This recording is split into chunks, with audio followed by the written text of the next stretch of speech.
Dear colleagues, ladies and gentlemen, it is an honor and a privilege to be welcomed here to the Zweedse Rijksdag, your beautiful parliament. The reception I have had since I arrived in Sweden has been wonderfully heartwarming and very much appreciated.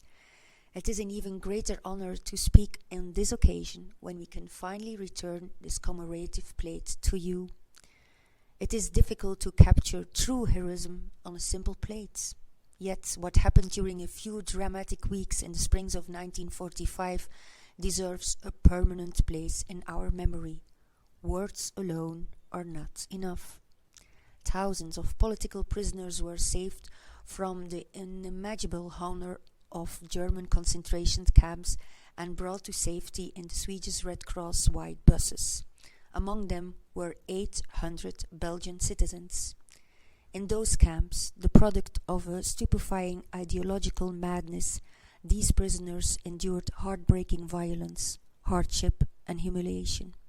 They were held captive for their political views. They were tortured to break their spirits.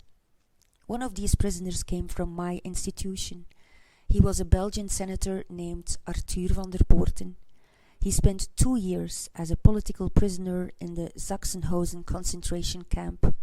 He was a patriot, a liberal and a humanitarian, so the Nazis needed him to be broken. They wanted him to disappear.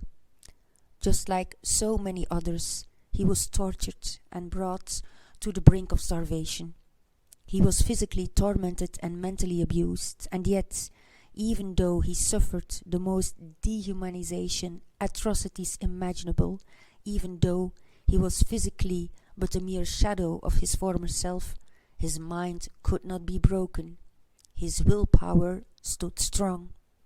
From the last records of Arthur's final days, written down in secret, we learn that he still was helping his fellow prisoners to do gymnastics. He wanted to boost the morale in the camp.